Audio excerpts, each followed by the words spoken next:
Hey, what's going on? We're changing out control arms today on this 2017 Honda Ridgeline. This one is an all-wheel drive model, and yeah, pretty simple, straightforward. Let's get started. First thing we need to do is take a wheel off. So you should have 22 millimeter wheel nuts. Let's get those off. Controller. Only has one control arm.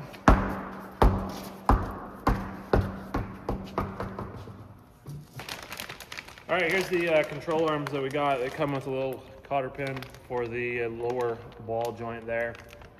And these are an aluminum control arm with bushings. You get new bushings plus the ball joints already installed. That's the thing with these. The ball joints are like integrated into the actual control arm. So you can't just replace the ball joint on these things. See how those are? So anyhow, you gotta buy the whole control arm. Now, luckily, in this day and age, they're actually pretty cheap. If you wanna buy cheap ones, you can. We get these from Auto Shack, and we'll probably put a link in the description. Go check them out. They're very, very cheap. I can't exactly remember how much they were, but they're affordable. So, they look like the right ones. So let's get started and take some hardware off. Okay, here's the cotter pin that you need to remove here. You'll notice that you need to pull one side out as you bring it back. This is what it looks like. It's got one side's got a hook, so you need to just bring that this way, and then you just pop that out. And now we can take this nut off. And then also we've got one bolt at the front that goes through that holds the front of the arm. And then we've got 3 bolts that go through the back that secure this whole bushing assembly to the subframe in the back. And this looks like it's going to be really, really easy. All the threads look like they're part of the subframe, so I'm just going to see what size fasteners, sockets that we need, and we'll get these off. All right, so we've got 19 millimeter nut on the ball joint.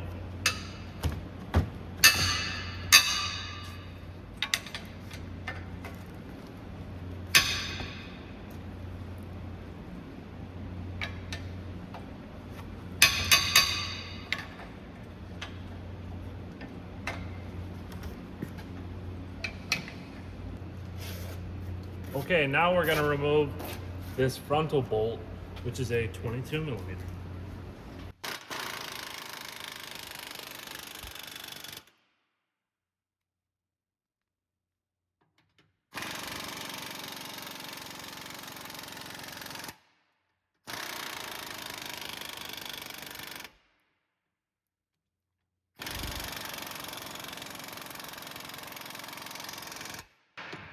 I might put some oil on that.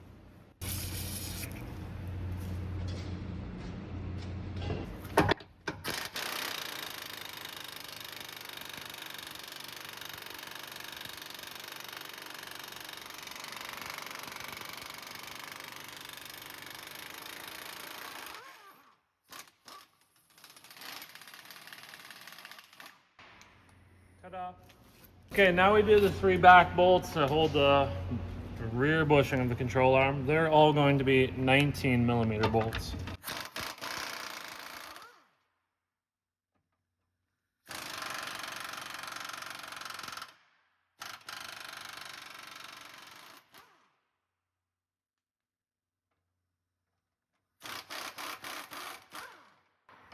So you can see that we've got 1 long bolt and 2 short ones.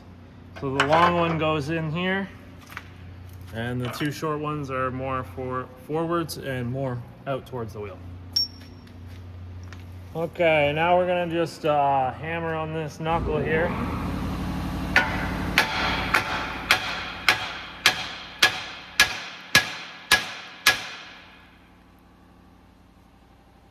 might put some pressure on that with the pry bar.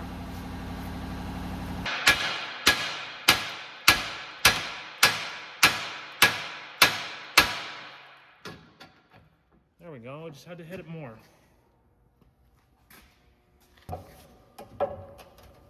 Does this just come right out? Why does that feel like it's trapped under something? All right, looks like the sway bar actually sits on top of this bushing bracket. I was sort of misguided. I didn't quite see that. So now we're gonna go inside of this hole right here with a 19 mil socket and take this nut off. And once the nut is off, we might have to do this to the other side as well in order to lift the whole sway bar up. So there's a cap that goes on to hold the, this cap right here. I guess we don't have to take the other side off. So this sits on and this goes down through the plate. There's a plate on the actual arm. So this kind of sits on there like that. And that all gets bolted to the subframe. So you can't take this out. It sits on there like this. It sits on there like this. You get the idea. And you can't get this out until you take this piece off. So you just have to go through that hole. You take the nut off. You take this thing off. Let's take it out of the car.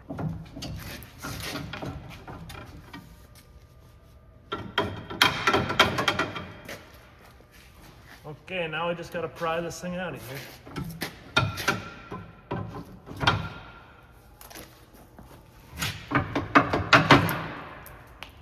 There we go. One arm out. Now we just gotta get the new one and put it in. All right.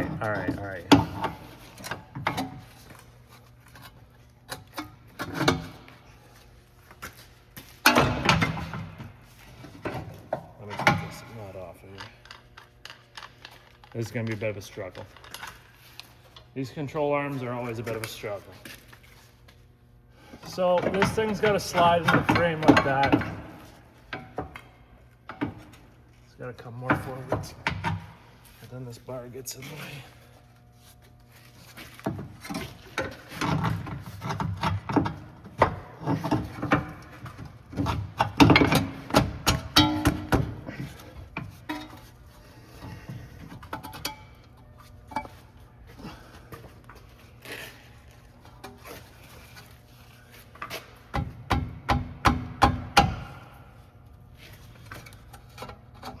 So I gotta like get this pushed in enough that it's not gonna fall off. Then I gotta like twist this to get it up in. And then we're gonna have to fight with this bushing to get it in there because the bushing wants to sit sort of on an angle like this and not completely straight up. So we're gonna have to try to finagle the bushing to get proper alignment to get the bolt through it. Let me get the mallet. We gotta beat this thing.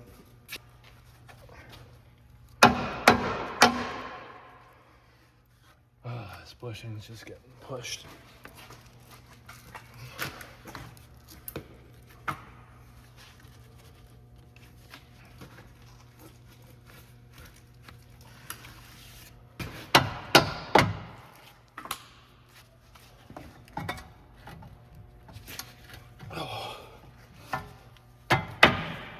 So you see now, if you look on this side, how that bushing doesn't want to go in there because it's not on the right angle. So now we're gonna have to try to straighten that out. And it's gonna be a pain in the ass, but I think we can do it. I got a tool just for doing this job. Okay. Can I get this to go in there? I might have to,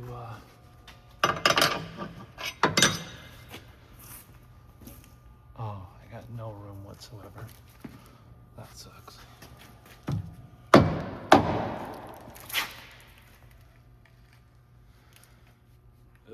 Okay, we're doing a different approach here. We're gonna put this in first. Then we're gonna just slide this around. I'm gonna put the bolt in here so this doesn't slip out and smash me in the face. I think that's the bolt.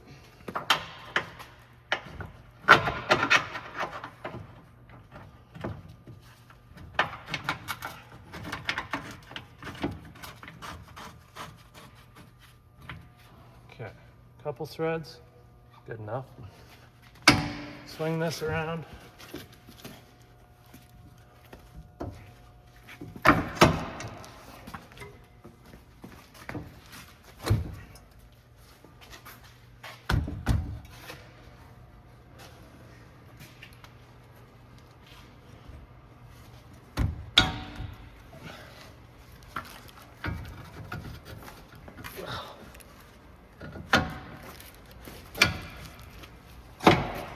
There. That was the trick. That's how you do it. Ignore the first part. Now I gotta get this bushing back up in here.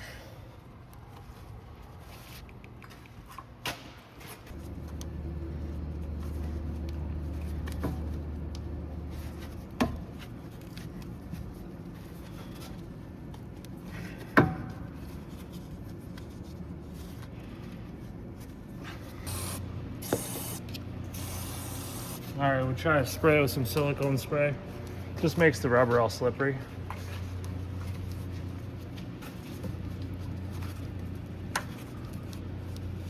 First tee. There, right about there. Now we gotta put that cap thing back on so we can get all our bolts started. That would be this guy. Stud goes in facing the front. Kind of thing like that. Those bars are gonna come back.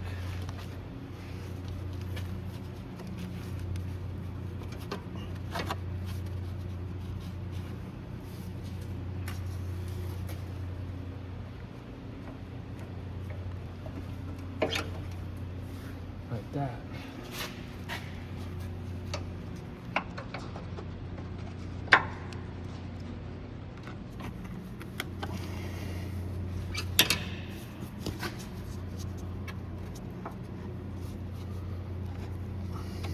I need the silicone spray.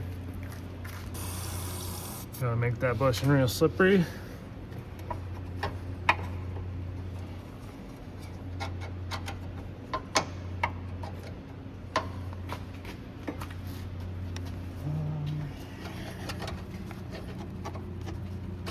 It almost starts in the hole.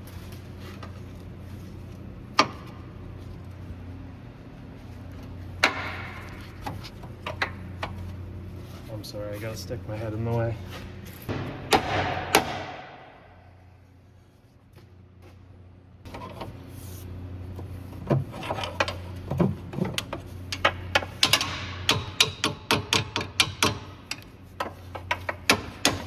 There. Okay, let's get some bolts started.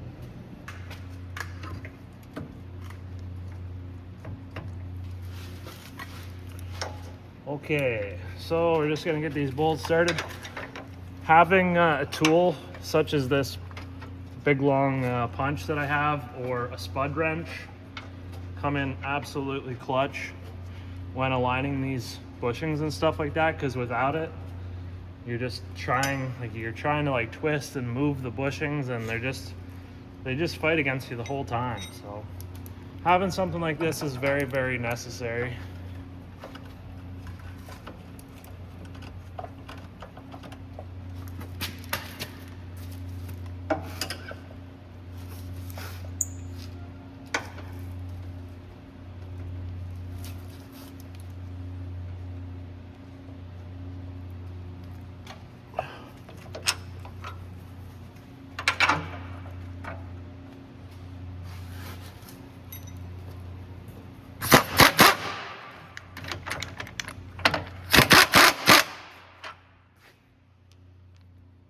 Time to play the game of not lining up. So you can see if you look directly under that hole how it doesn't line up. So the goal is to make it line up. And you need a lot of patience to play the game. You need all kinds of patience.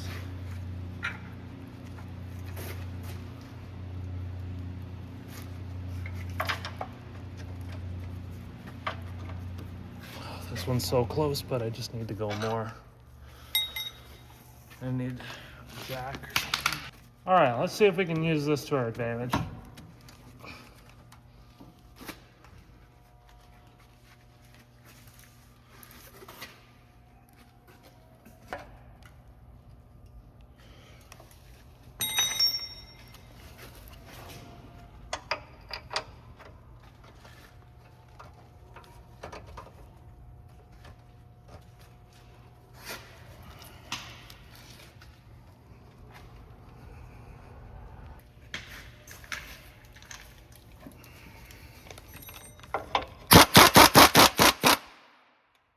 Okay, now we gotta get the last bolt in.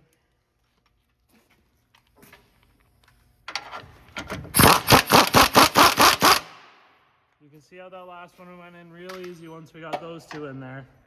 There's just a matter of getting the bushing to either go, you know, inwards, outwards, twist this way, and just turn the right way to get all those holes to line up. You got to get the holes to line up so you get the bolts started. And you really don't want to put them on the impact gun and just send them in, because there's a good chance they'll cross thread.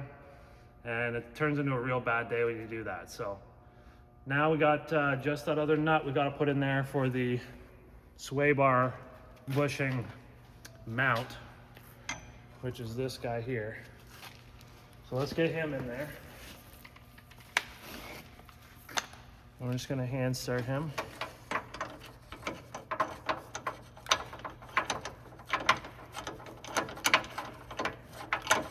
I can't see what I'm doing.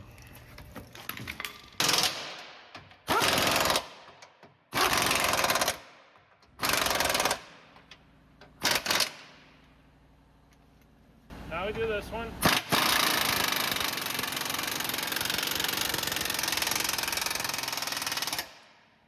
Now we gotta do this one. All right, so the this nut here is gonna get torqued down to 88 foot-pounds, along with these 3 bolts and this nut that's in here. And then we have this big 22 millimeter bolt, and that's gonna get torqued down to 148 foot-pounds.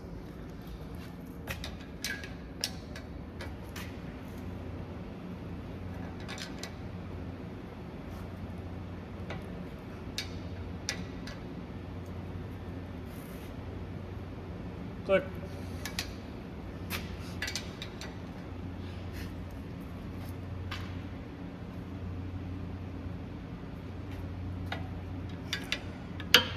Right. Pretty close. Go a little bit more. We got to get these holes to line up. There, just about there. Now we got to put that pin in there so that the nut can never come loose again. Okay, now we just take that pin, push it in there. It should just lock into place.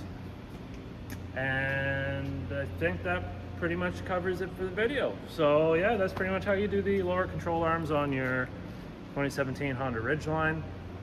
And if you got any questions, throw them in the comments. Hopefully this video helped you. Give it a thumbs up. And as always, don't forget to subscribe. See you in the next one. All right, so I guess I should tell you the wheel. You're gonna wanna torque the wheel nuts in a 5-star pattern. You're gonna torque those to 94 foot-pounds. At least that's what the service manual says. I'm gonna do them to 100 foot-pounds. And then I do 2 passes of the 5-star pattern just to ensure. And then after roughly 100 kilometers or 60 miles of driving, I'll have the customer return for a retorque. So I just thought I'd throw that in there.